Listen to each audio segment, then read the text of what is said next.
You're listening to ayahuascapodcast.com. Politics follows public opinion and not the other way around. Politics was 30 years behind public opinion when it came to changing things. So things like, homosexuality, things like women having, certain rights, certain things that we look at now and go, well, that's just crazy that was illegal. Now, with modern media, things are much more accelerated. So if public opinion starts to move and says, right, we need a fresh look at psilocybin, we need to look at some of these compounds and look at, what they can do, because the data isn't there. Academics tell me the data's not there. We can have people having personal experiences and anecdotal evidence and all the rest of it, but what they're saying to me is that the data's not there. The policymakers won't change unless the data's there. But then the data won't be there unless the public opinion's there and the people are doing it to create the data.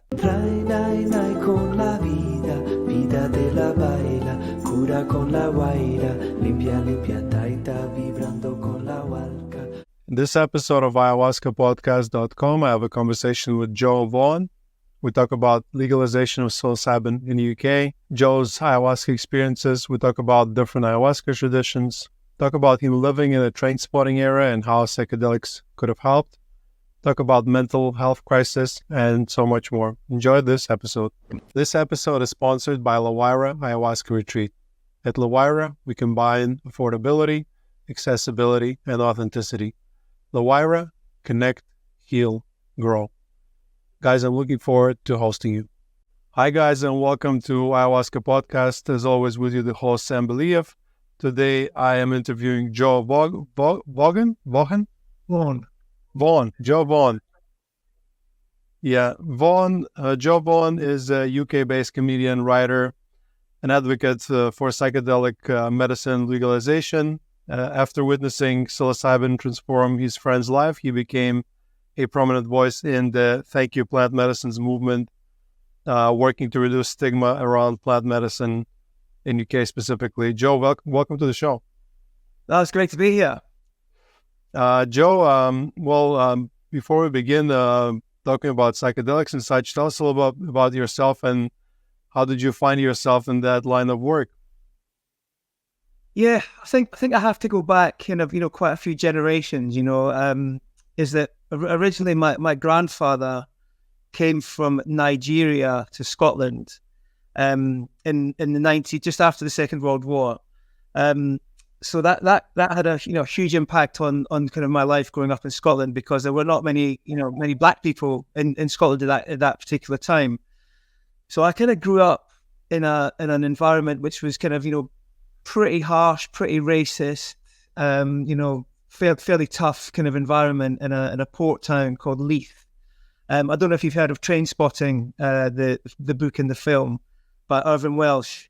But that is my experience. That is my life. Reading that book is like kind of literally someone writing you a the narrative of your own story, right? But I had always had a kind of slightly different kind of perspective on life because of my Nigerian family.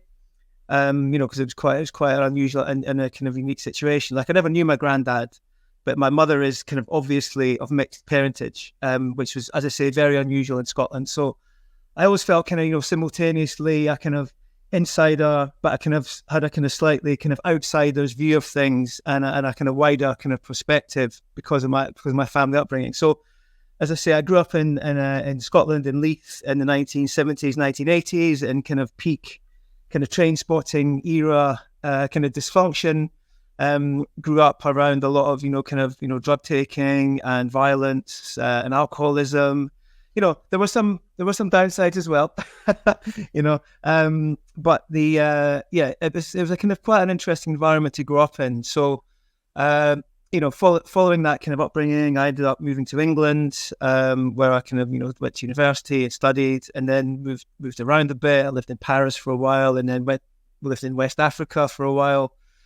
And, had a kind of, a job which involved a lot of traveling. And so, yeah, my kind of life has been a sort of a kind of an exploration of kind of stuff. I always felt like I wanted to just go and, see stuff, do cool things and see stuff was my objective. And I've kind of largely achieved that. So in the intro, I mentioned that your friend's story and recovery through psilocybin was a big inspiration for you. Can you maybe tell us that story? Yeah, so I mean, where I used to live in Edinburgh, in Leith, there was a part of the local park, literally where we all played and grew up as kids. And every September, we would see these kind of people kind of, dressed slightly differently, kind of wandering around, like kind of looking at the ground. And I didn't realize they were actually picking, the kind of naturally occurring, psilocybin, liberty cat mushrooms that grow in the UK. But there was a field in the part of Edinburgh and Leith where I grew up. There was a field where magic mushrooms would grow. So we'd see people picking them. So it was kind of that was my sort of first sort of not direct experience of psilocybin, but kind of over the years of traveling and going to Amsterdam, psilocybin mushrooms were legal, and you could buy them in shops in Amsterdam. And so when you went to Amsterdam for a weekend, you would take psilocybin mushrooms, legally. Not the best environment, not the best settings, got to be said. But that was just kind of part of what you did when you went to Amsterdam for the weekend. So there's a very good friend of mine who I met in England when I went to university, who had a very, very difficult life. He'd been in children's homes. He grew up around violence and neglect, and he'd become a drug addict. An intravenous, drug addict, a speed.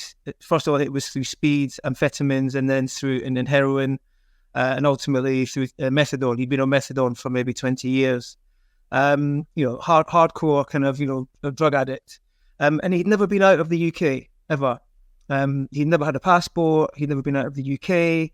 He was practically destitute. He was living on the streets, more or less. And I kind of thought, right, I need to do something here. So I thought, right, I'm going to get him a passport. I'm going to get him his passport. And we're going to go somewhere. We're going to go out of the country somewhere. He'd never been out of the UK, never had a passport, nothing. So we went to Amsterdam, and we had an experience with psilocybin mushrooms. And it was one of those kind of, quite a euphoric kind of evening, one of those evenings on psilocybin mushrooms, not a kind of sit alone in the dark, kind of, deep introspection, more of a kind of a quite a hedonistic, quite an enjoyable evening of hilarity and kind of, big emotions but a lot of laughing and a lot of kind of enjoyment. And after that experience, my friend, I might get emotional talking about this because he's no longer with us. But he wrote me a letter to say that evening had basically transformed his life, and that he found a new purpose, and he found a new enjoyment, and he found a new motivation, and to be alive. And following that, he started to he'd always had an interest in music. He's a punk, an original punk, or an oi boy as he called himself. And so he started writing music. He started writing songs and performing songs and performing at festivals. I mean, he wasn't headlining at Glastonbury, but he was performing in festivals.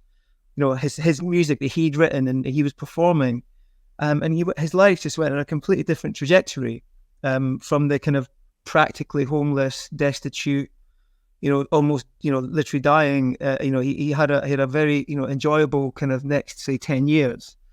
Unfortunately, he did pass away in the end through, the alcoholism, and he'd been on methadone for, as I say, a very long time.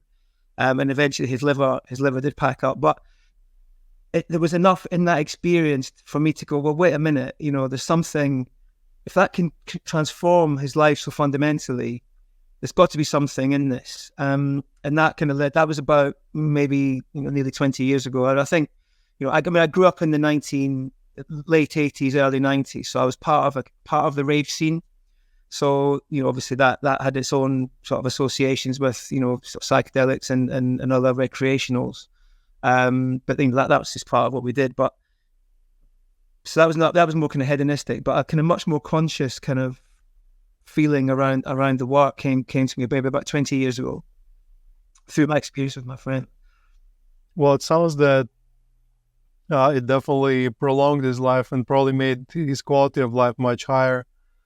And yeah, with the mushrooms, I've had experiences that where it feels less of a ceremony, even when you do it in a ceremonial setting, it feels less of a ceremony sometimes, and more of a celebration, kind of with the main messages being life is to be enjoyed, and there's a lot to be enjoyed, kind of that positivity. So I'm a big fan of that medicine as well. I think that in a perfect world where everything is legal, I see like a wellness protocol for an average individual living in the Western world being something like one ayahuasca retreat a year, and then maybe one smaller mushroom experience every quarter or so to keep you sane, and then a lot of integration and a lot of therapy and other modalities like breath work and tapping and you name it. There's so many now.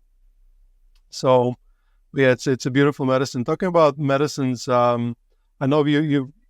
Yeah. So just say one thing on that. I mean, the Amsterdam experience is quite a cautionary tale, because they were selling very high strength, mushrooms in shops, and people were getting hold of them with no preparation, no understanding, no real kind of sense about what it was they were doing, and it was causing a lot of problems. So that kind of free for all thing is, as it was in Amsterdam at the time, is probably something that we really want to caution against, because, very, very clear on this is that, these compounds can be so strong, so powerful, so destabilizing that they really need to be handled with care. So that whole kind of well-known kind of process of, you prepare yourself, you do the right, preparations, understand, you make sure your setting and intentions are there. You do it with people you trust at a dose level that you can handle. And then you need sometimes people need support on the other side of it as well. Because, I think it's dangerous. Certainly, I would would not necessarily advise that we go back to that situation in Amsterdam where it was a free for all, because, it kind of almost delegitimizes the work that we're trying to do, and the fact that we're trying to kind of, legitimize this whole enterprise, and in a sense, like rebrand it kind of away from, people getting kind of off their heads in a hedonistic setting and kind of, actually, taking this kind of seriously. So, I'm as big an advocate for the dance and the magic of these things as anyone else, but I just would definitely urge caution, when it comes to it. Thank you for adding that. Definitely, thank you for adding that note to it. When I personally speak about mushroom use, I'm talking ceremonial use, meaning with some kind of indigenous tradition. But of course, there's also medical use. But in case of recreational use, it has to be done very carefully.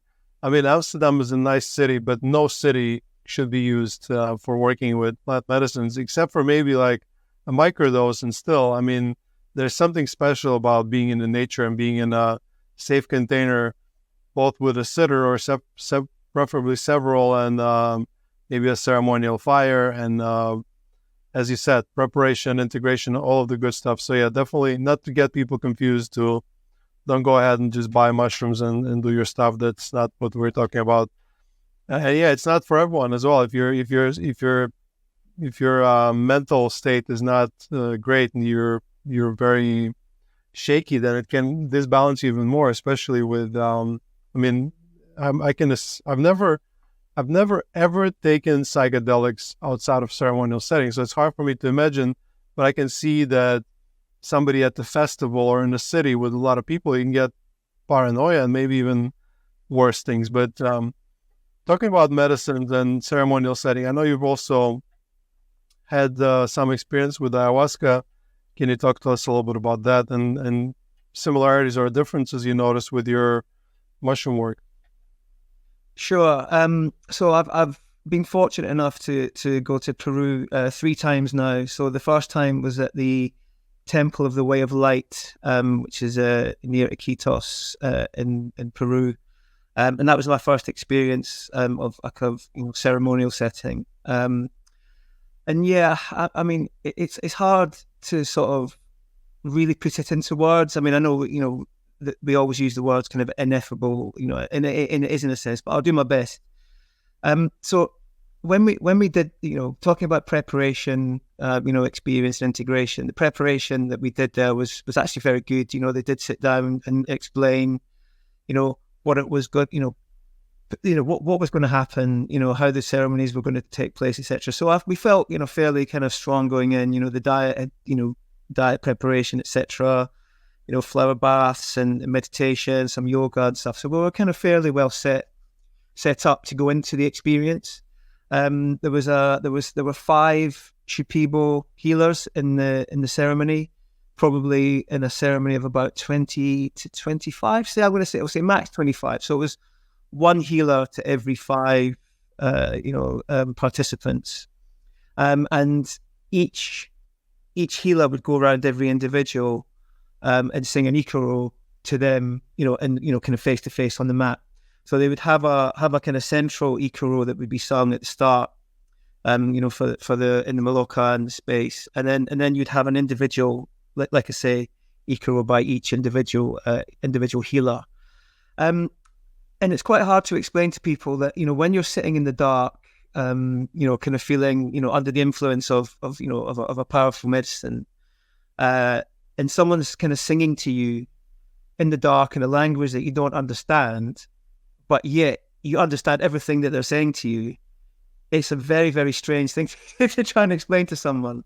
So, I didn't have, a kind of a traditional kind of psychedelic experience in the first sort of 4 ceremonies, the 5 ceremonies in total. The first 4 ceremonies were very much a kind of bodily sensation, no all bells and whistles, as we say, psychedelic traditional experience. But in each ikaro that was being sung to me, it felt like my kind of my personality, myself, the individual that I am, was being kind of rebuilt, kind of very much from the kind of bottom up. So on the first ceremony, it felt like they were singing to the kind of the baby me, like the small child me, and like a lullaby, and kind of making it feel safe and secure.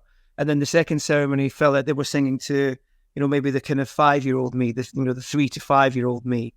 And then the third ceremony, it felt like they were singing to each ceremony kind of built on the previous one. And each ikaro, even from all the different healers that were singing to me, it felt like they were singing to kind of those kind of neglected, damaged parts of myself. And it's quite extraordinary, as I say. No kind of visions or nothing kind of extreme in that sense, but so powerful as an experience. And then in the 5th ceremony, there was a bit more kind of a visual thing. But I remember very clearly one of the healers like singing to me, and all I was hearing was like, you have conditional love, you have conditional love, you have conditional love. This is what you must remember. It was as clear. It was as clear as if someone was speaking to me in English and saying this to me. But it was being sung in whatever the Shipibo language is. Excuse me, I don't remember what you call it. But that was my experience of it. So at the end of that, kind of the 5th ceremony, it felt like I'd had a complete, kind of refresh, reboot, kind of full MOT, as they say, full kind of service of the machine and the psyche. And I came away just with a real sense of renewal, and yeah, just just extraordinary experience. And also, I mean, I met some very good friends, people that I call great friends now in the group.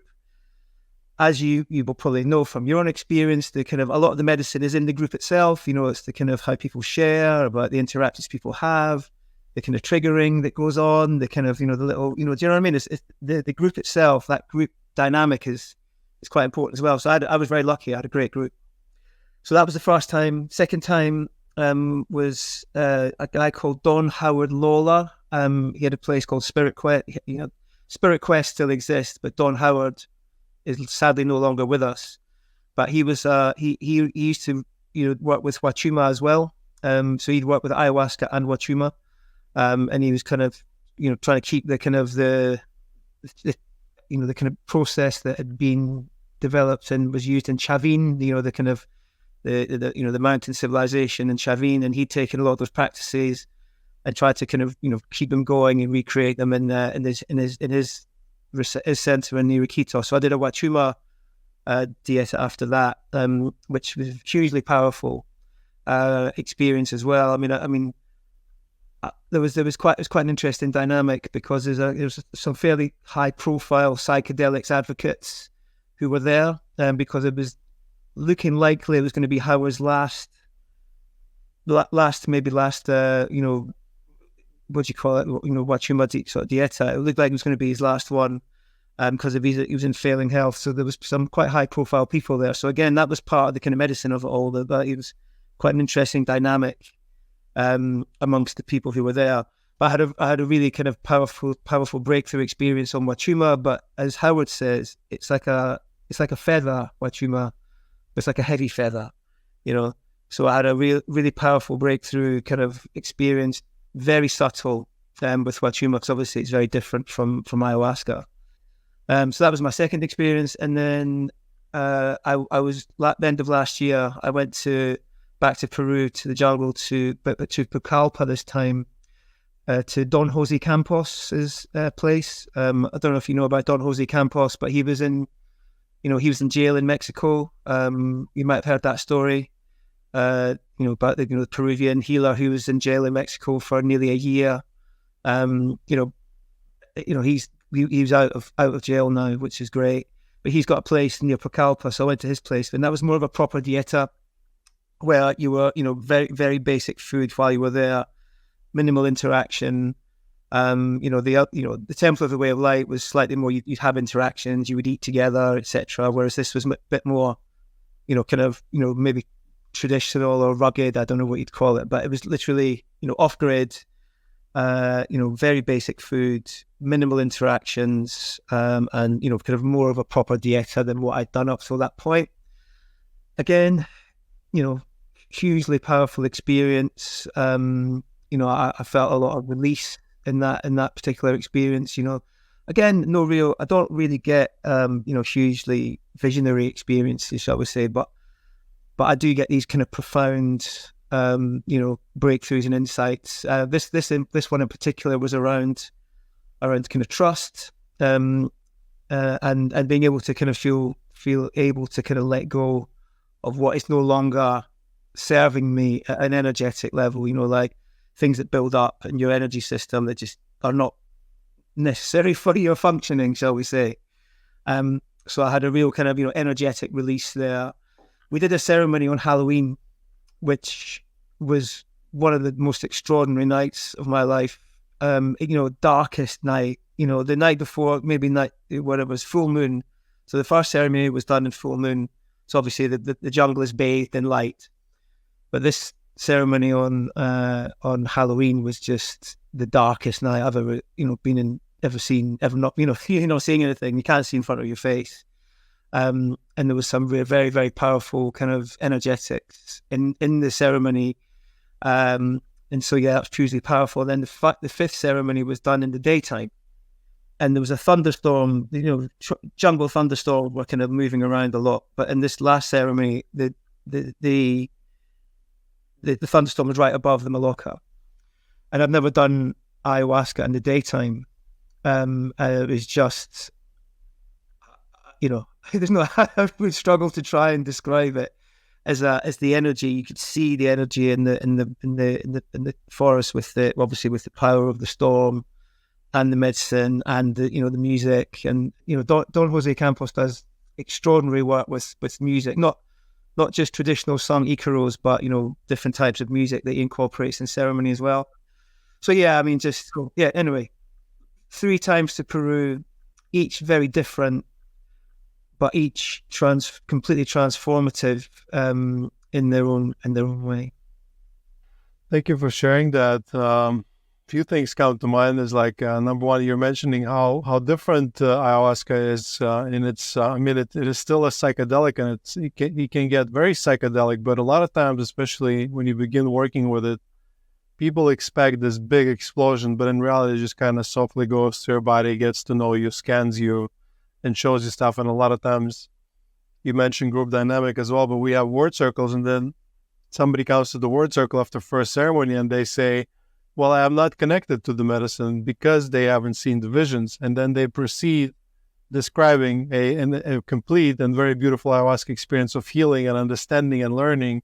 So it's something that we deal with every day here at the retreat, which is normal. I understand the hesitancy, but you can get very psychedelic, so much so that too much for you, and you might regret sort of wanting to get it so psychedelic. But it's an interesting medicine because with mushrooms, for example, if you take certain amount of certain mushrooms, you're gonna have a certain experience. With ayahuasca, it can be this, it can be that, it can be something completely different. Another thing that comes to mind is that you say, you went to Peru 3 times and you had 3 different kind of ceremonies just within Peru itself. There's some places there's Icaros, other places there's ceremonial music, some places it's mix of both.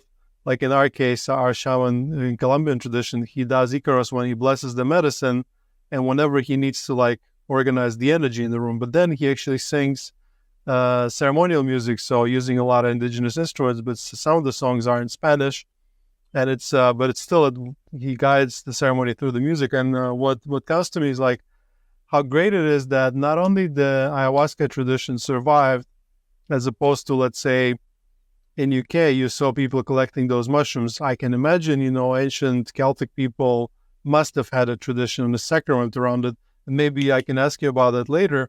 But it did not survive. It was uprooted. You would be burned at stake and stuff like that. But here, not only the traditions survive, but there's so many of them.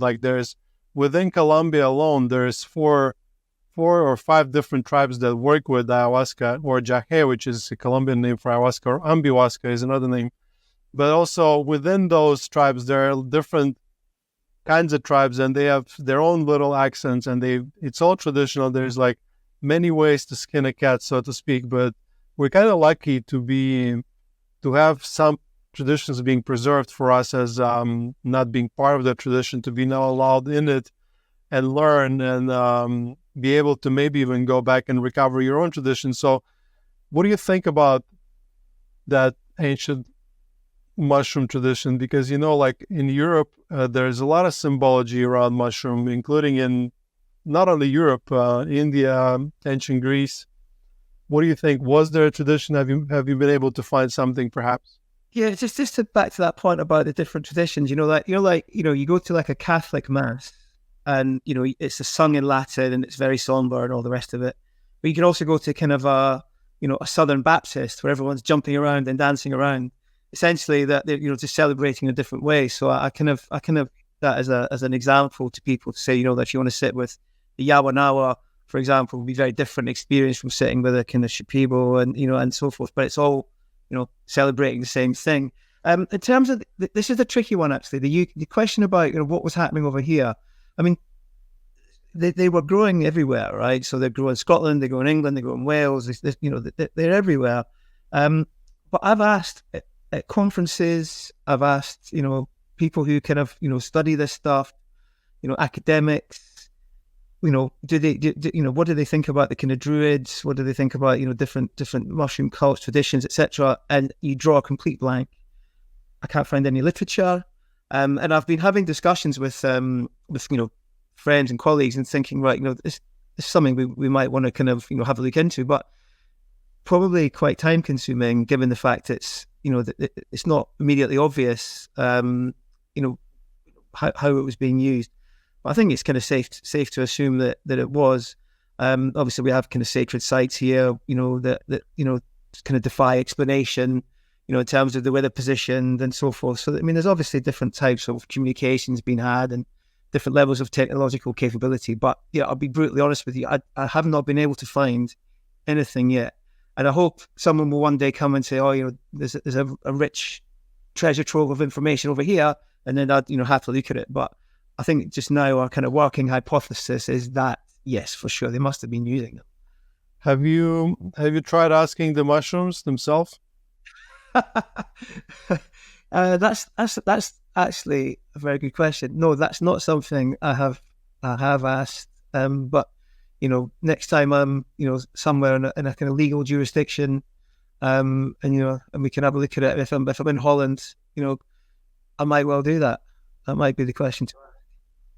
Yeah, well, when it comes to legalization, for example, here in Colombia, the medicines that have been used here traditionally are legal because there are tribes that practice them. For example, San Pedro and ayahuasca are legal when you have an indigenous shaman. However, mushrooms are decriminalized, but you cannot serve them to people. And there is a tribe, it's called Emberachami, that used to work with mushrooms, but they lost their tradition. So now they're trying to recover the tradition because, here you have, I believe it's golden teacher or psilocybe cubensis that grows here everywhere. Like I'm looking from the window to the field. I know in that field, in the cow dung, you're going to find those mushrooms. So I believe that maybe if recovering that tradition would also possibly help you legalizing or decriminalizing, or as you were explaining, changing the status of that drug or medicine. So how is your legalization effort going? And tell our listeners exactly what you're doing and how are you planning to achieve it? So one thing I was thinking about when you were talking about that, I don't know if you came across the work of the late great Kalinde E, who was an advocate for, kind of very high dose psilocybin, experiences from Detroit, an African American from Detroit, who again sadly is no longer with us, but he advocated for kind of high dose psilocybin experiences, and he used to organize a what he called the Food of the Gods tour to Mexico, where they would go to the site of the thunder mushrooms, like where the lightning would strike the mountain, and apparently around there the mushrooms would grow, and he would advocate to go and do that. So there's something that I've always been it's been in my mind, that you're part of the world. Be very interested in that. In terms of the status of our work and on what is called psilocybin access rights, and so we're a kind of a volunteer group. We've got connections within the kind of political kind of environment. The decision to reschedule psilocybin has been sitting in the UK government for quite a long time now. Like we had an administration that was fairly open to kind of new ideas. Are we depriving ourselves of opportunities commercially? Are we depriving ourselves of opportunities in terms of research? Are we depriving ourselves of opportunities in terms of finding solutions to currently problems for which there isn't a solution? So there was a kind of an openness in government to kind of pursue these kind of new kind of areas of inquiry, but then the regime, the government kind of fell down a rabbit hole of quite strange ideas. Like they wanted to start deporting asylum seekers, not deporting. They wanted to move asylum seekers to Rwanda. And it caused, so people would arrive on these, small boats that cross the English Channel from France into England on these dinghies, on these rubber, dinghy boats, right? And then what they were saying to them was like, well, you can arrive in England, but we're going to send you to Rwanda as a sort of a way to sort of try and discourage them from coming, right? And it caused a huge kind of political problem, and here because it was just a very strange thing to want to do. So that decision to reschedule psilocybin, which has been sitting there just waiting for someone in the Home Office. I don't know what you might call it, the Minister of the Interior in European countries. We call it the Home Secretary, the person that's in charge of, homeland security and immigration and things like that. So that the minister in that department had the kind of the instrument ready to sign and go, right, okay, well, psilocybin then moves. But apparently they just sat on it for a long time because they were really bogged down with this kind of whole Rwanda issue, and the department was quite dysfunctional, and our government became quite dysfunctional in its later years. So it's kind of close, and there's we've had politicians talk about psilocybin. There's a Labour MP in the UK who advocates for a fresh look at psilocybin because she's used it to treat her PTSD. had a terrible event happen in our life, and then had PTSD as a result, and then was able to find part of a solution, to the issue of PTSD using psilocybin. Now, obviously, you mentioned before different complementary therapies, like breathwork, meditation, cold, hot, tapping, whatever it is. There's a whole suite of tools that you can use in conjunction with the medicine work to kind of to reach a kind of a better place with whatever is troubling you. But she's actually spoken in the Parliament around psilocybin. The Prime Minister at the time, Rishi Sunak, answered a question about psilocybin. There are also other politicians and people involved in the political kind of field who've talked about it, who've looked at it. It's been on the TV, so we're kind of at quite a strange place here in the UK, where it's kind of known, it's kind of talked about, but no one's really been brave enough. No one's really thought, right, I'm going to be the person that puts pen to paper and signs this off. Everyone's kind of watching their back a little bit. No one wants to be the person that kind of makes the move. We're having similar issues with other organisations trying to get, sort of charity status. The charity commission is a bit like, shit, if I sign this, is it going to harm my career? So I guess it's the problem with like career politicians are more interested in their careers than they're interested in actually doing something, potentially for the good of, good of the country. So the thing is that, I studied politics. Politics was my major at university, right? And I always was aware that politics follows public opinion and not the other way around, right? And they used to say that the rule was that politics was 30 years behind public opinion when it came to changing things. So things like, homosexuality, things like, women having, certain rights, certain things that we look at now and go, well, that's just crazy that was illegal. It's crazy that homosexuality was illegal, however many years ago, not in the not too distant past. It's crazy to think that, but it took a long time for us to get there. Now, with modern media, things are much more accelerated. So if public opinion starts to move and says, right, we need a fresh look at psilocybin, we need to look at some of these compounds and look at, what they can do, because the data isn't there. People, academics tell me the data's not there. We can have people having personal experiences and anecdotal evidence and all the rest of it, but what they're saying to me is that the data's not there. So the policymakers won't change unless the data's there. But then the data won't be there unless the public opinion's there and the people are doing it to create the data.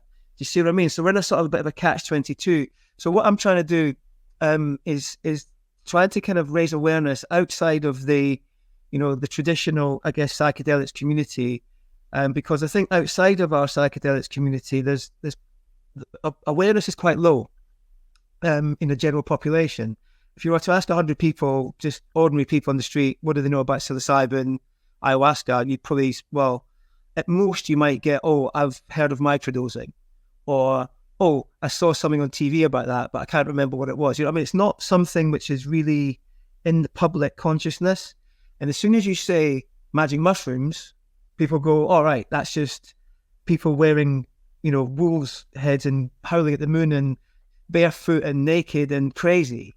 So it still has that stigma, because of maybe what happened in the 70s or whatever, and certain people might have gone off the rails back in the day. So I guess the main issue, as far as I'm concerned, is that we need to sort of get this information out in a way which is constructive. So it's almost like we have to rebrand the whole exercise to make it palatable for your average person on the street, so they don't think that you interact with psilocybin or have an ayahuasca experience and you're going to sell all your stuff, walk around barefoot, and, you're going to fuck your life. You know what I mean? It's like, because that's not ideal, and I want to be like the kind of almost the person that makes it boring.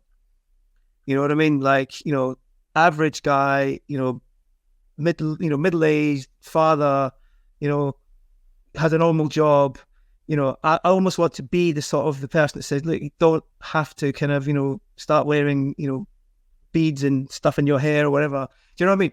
I've got nothing against that, of course, but just from a mainstream positioning point of view, it makes it difficult when, you know, people think it's just going to make you kind of go crazy and lose your mind. But it's almost like the opposite is true. It's almost like you can, you know, it can sort of have the complete opposite effect. You can have your feet very much under you and much more solid than before, if that makes sense. So we're nearly there, but we've got a long way to go in terms of public opinion. Like a long, long way to go. Yeah, I also believe the opposite is true, that people that, you know, what is normal now, or what consider is normal, is actually less normal than that thing that they criticize. But yeah, we're definitely, I believe we're maybe 10 years away from psychedelics going truly mainstream, and hopefully this time, as opposed to 60s, in a more controlled and a more organized manner. And regarding politics, I think that mental health crisis is not getting any better. It's only getting worse. You know, COVID didn't help, and just the way we live our life and the level of stress. And basically in health, if you look at health, the only aspect of it that didn't progress is mental health. Like, everything was improved in the last 50 years or so, but mental health declined. So, and this is the solution kind of staring at us. And eventually politicians will have to do something about it, because if your population is all, you know, depressed and suicidal and is not able to work, maybe then they will start caring and be like, yeah, you know, maybe it's time for us to do something. There always needs to be some kind of interest. And as of now, obviously, it makes more money to have people take their daily antidepressants and kind of be subdued and quiet and not asking too much questions. Yeah, I think in many respects, we're looking at trying to construct a more positive narrative for the future. You know, I have children, and I kind of get a bit concerned about the relentless kind of negativity that surrounds them. You know, they're told that, you know, there's going to be environmental collapse, there's going to be, you know, apocalyptic scenarios, there's going to be, you know, everything's going to fall apart. Now, I'm not downplaying the fact that we have huge challenges as a species, and, you know, a lot of our behavior, you know, probably does need to change, you know, in order for us to kind of, you know, have, you know, create that positive narrative. But so take the example of, you know, so traumatic brain injury in athletes. Right. So I also work for a venture which is designed to raise awareness for something like, you know, traumatic brain injury in athletes. Right. You know, currently there's not, there's obviously been a lot of work done sort of by neurologists to try to understand what happens in a traumatic brain injury. But what seems to be happening anecdotally with some of the athletes that I speak to, who've been rugby players or ice hockey players or professional fighters, is that, you know, these individuals have had, you know, multiple concussions, multiple difficulties in their playing careers. The treatment options that they were given at the end of their careers didn't work for them. They then sort of took matters into their own hands and went and had, you know, experiences with different compounds, and then found themselves, you know, in much better health, and in some cases completely cured. Then surely that's something that we should be looking at. You know what I mean? It's like, why would you not look at that? You know, and so I work with, you know, a network of, you know, academics, you know, researchers, you know, individuals, participants, you know, as I say, you know, the whole kind of range of people, you know, psychotherapists, etc., to try and build a kind of a very robust framework for this, that says, look, you know, if you're skeptical about, you know, the kind of, you know, the safety of these compounds, right, we can go down that way. We can do, you know, the kind of safety studies are quite well known. You know, David Nutt has done quite a lot of work on that here. So we can look at the kind of safety profile, which seems, you know, is fairly solid. We can do, you know, we can do clinical trials. You know, if you're squeamish about ceremonial experiences, we can do the clinical trial route. You know, we can do it, you know, we can do absolutely the best quality science you want. We can do it. You know, so why wouldn't you do that? It just seems like a complete no-brainer, for, you know, for like the governing bodies in rugby, the governing bodies in, you know, ice hockey, the governing bodies in football. You know, why would you not your duty of care to your players, surely would indicate that you would want to at least have the discussion. So this is where we are now. We're trying to, open these doors with governing bodies, open these doors with kind of senior level people of influence to say, we're not advocating that, people go out into the fields and just eat loads of mushrooms and see what happens. We want to do it in a really controlled and structured and safe and responsible way. Complete wraparound care, with proper psychotherapy, with proper trained therapists, with, proper, preparation protocols, quality screening, quality integration, quality kind of, interactions with other types of, healing modalities, be they meditation, breathwork, whatever. Diet's hugely important. We can have a technological kind of approach to it as well. We can track all this through data collection apps, obviously, with all the GDPR regulations and, data protection and all that. That's all there. We can do it all completely professionally, and it doesn't have to be, scary. I mean, obviously the experiences themselves can be challenging, no doubt about it. But with the right dose levels, the right preparation, the right medicine for the right person, at the right time, with the right structures around them, I'm struggling to see a really good argument against it. Do you know what I mean? Yeah, there's definitely the benefits outweigh the risks, and I do agree with you. It's a matter of time that it gets looked at, and meanwhile, people can just come over here where it is legal and you can do it properly and traditionally. And I mean, still, I believe in the future when it is legal, let's say, I mean, mushrooms possibly, but ayahuasca, I mean, it's still there's a certain charm to coming to the country of origin. It's kind of like, it's one thing to eat Swiss cheese in Brazil or something than to go visit, it's kind of, there's this, it's a little more complex than cheese with psychedelics, because there's a certain spiritual aspect to connection to the land. But I think that legalization is a good thing as long as they do it properly. You said, you're growing up in the age of trade spotting. I don't know if people seen this movie, but it's like really gnarly drugs, AIDS, lots of crime, and just kind of like a difficult time. So speaking about drugs, for example, what do you see the potential for the psychedelics to also come in, opioid crisis and just all the synthetic drugs, like especially like given the situation with your friend, what have you noticed? Yeah, so interestingly, Scotland, which has a kind of a very shameful sort of statistical record on drugs deaths, so proportionally, Scotland does very badly and is at kind of top of the league tables for drugs deaths. So there's a real realization in Scotland that that something has to be done about this. So what they're kind of looking at is, and it's all very noble and it's all very good, and I'm not criticizing anyone, but they're talking about having safe places to do injections, having clean needles and things like that, and obviously support networks. But to me, it doesn't really get to the root cause of why people are doing it in the first place. And as I say, with my friend, he was a intravenous drug user. I saw the difference in him, and I know it's only one person, it's anecdotal evidence, but yeah, I do see a huge opportunity for a fresh look at this. And Scotland has a devolved government. So Scotland is obviously part of the United Kingdom. There's obviously the central government in London, but there's also a certain devolved responsibilities in Edinburgh. And I think health is one of them, or health is one of them. And so I sort of see that there's a huge potential to raise awareness in certain areas. I know there's people talking about even within the police forces themselves. People are looking at potentially, advocating for a fresh look at the PTSD, which is involved in policing itself.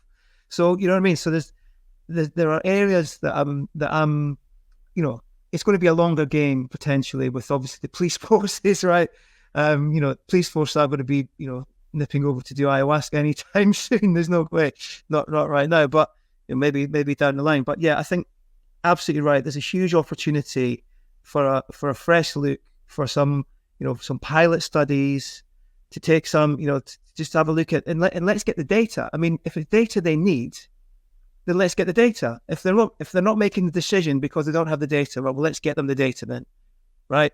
And I know that within the psychedelic community, there's a lot of people who think it should be not medicalized, that it should be, there's a decrim movement, there's a decrim nature movement, it should be, spiritual only. There's kind of purists within the psychedelics community, right? But I personally, I'm like, if it's data they want, let's give them the data that they want.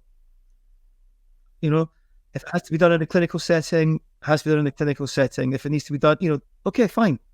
And like you say, there are enough places, in Europe, in Amsterdam, in Holland, for example, where people can go. It's only a hop, skip, and a jump from the UK to Holland to do it completely legally. So that will be happening as well. So I guess we've got to do it on all fronts, right? So people who are called to do it safely and responsibly can go to Holland, have the experience, come back. Hopefully they, come back with a positive, story and it's helped them, hopefully. And then at the same time, we can do the clinical trials, and then we can maybe join the whole thing up. And we just keep advocating, keep trying to raise awareness, keep trying to stress that it's not just pure hedonism. It's not reckless and hedonistic. It's intentional and therapeutic. Those are very good words, and hopefully somebody will hear you, Joe. But yeah, thank you so much for coming on the show and sharing your story and sharing your passion. And I really hope that, who knows, let's do another episode 10 years from now when you have achieved your goal and we can celebrate together. I would love to know your story. I mean, I don't know, much about what you're doing, but obviously I'd love to, maybe switch it around and ask you about how you got from. Well, you gotta start a podcast then. This is how it works.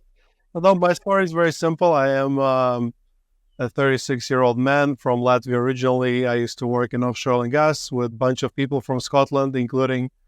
And about 8 years ago, I was really successful, and I was making a lot of money, and I reached everything that society told me that by reaching I will be happy, but happiness never came. So I started traveling, quit my job, quit my relationship, ended up in Colombia, and then started working with ayahuasca, changed my life, and now I'm running arguably the best rated ayahuasca retreat in South America, and definitely one of the biggest. I'm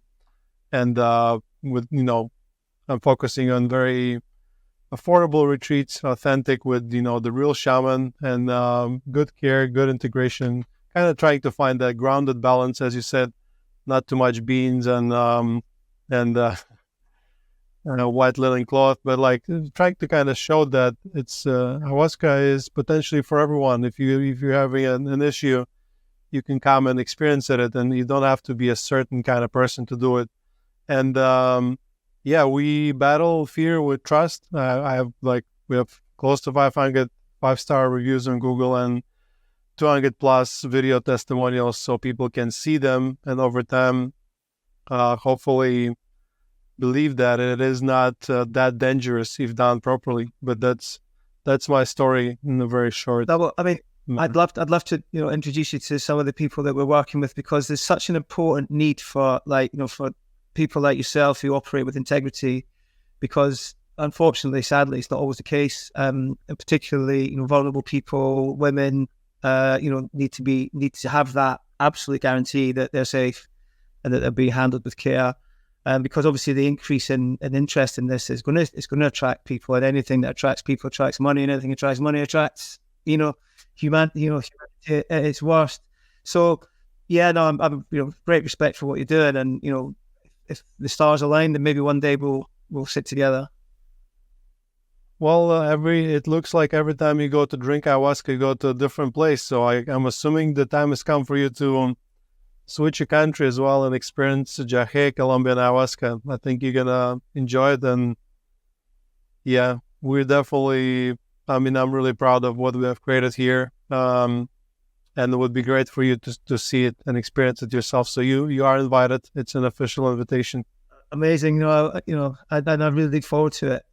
When it happens, it will be the right thing, because always is. That's the magic of these things, right? It's like it's always the right thing. When done with proper intention and with a pure heart. Thank you, Joe. And where can people find you, or some of our listeners from UK? We actually had people participate that were even in the UK government, so you never know. Where can they find you, and maybe even support your cause? The psilocybin access rights is called par.global. So PAR.global across Instagram and all the usual suspects. That's the psilocybin access rights campaign. I want to give a shout out to Heroic Hearts, because I'm also an ambassador for Heroic Hearts. So Heroic Hearts is, there's a US version, there's a UK version, there's an Australian version, and there's a Canadian version. So Heroic Hearts, big shout out to them. So that's quite easy to find. And then Athlete's Journey Home, which is the new kind of advocacy vehicle for athletes, for head injury, gambling addictions, eating disorders, and so on. So those three things: Par.global, Heroic Hearts, and Athlete's Journey Home. Thank you for sharing that. We are, I spoke to Ian McCain or McCall, Ian McCall. McCall. Yeah, he was the one who introduced me to you, and he's thinking about coming here in October to Loira, so maybe you can join him. And I had TBI. I used to do boxing actually when I was a teenager, and I had pretty regular headache. I don't know if it was ayahuasca that helped me, but probably it definitely didn't hurt me, because there's some good science showing that psychedelics can help you restore that beaten brain. But for that, go back about maybe 10 episodes. You find my episode with ex-UFC champion Ian McCall. And Yeah, Ian's he's the founder of the Athlete's Journey Home venture in the US. And I grew up with a boxer, a guy called Ken Buchanan. He was a world champion. He fought Roberto Duran in Madison Square Garden. So boxing is very, very close to my heart. And and if we could find something that can just make the lives of those boxers better, as they when they finish their careers, it'd be something that would be almost like a dream, for me to be able to kind of help people to kind of find that solution. And I'm always very clear. Look, I'm not saying this is the magic bullet. It can be, but miracles do happen. But I'm saying it can be part of the solution. I'm convinced of it. But part of the solution. It's not the one and only solution. Yeah, those are very wise words. The work will need to be done by you. There is no escape from that. So, guys, you were listening to Ayahuasca Podcast. Hope you enjoyed this episode. It was a conversation with Joe Vaughan. I will add all the links in the description. Joe, thank you for coming on the show. My pleasure. Great to meet you. I hope you enjoyed this episode. If you'd like to support us and psychedelic renaissance at large, please follow us and leave us a like wherever it is you're listening. Share this episode with someone who will benefit from this information. Nothing in this podcast is intended as medical advice, and it is for educational and entertainment purposes only. This episode is sponsored by Loira Ayahuasca Retreat. At Loira, we combine affordability, accessibility, and authenticity. Loira, connect, heal, grow. Guys, I'm looking forward to hosting you. Vida te la baila, cura con la guaira, limpia, limpia,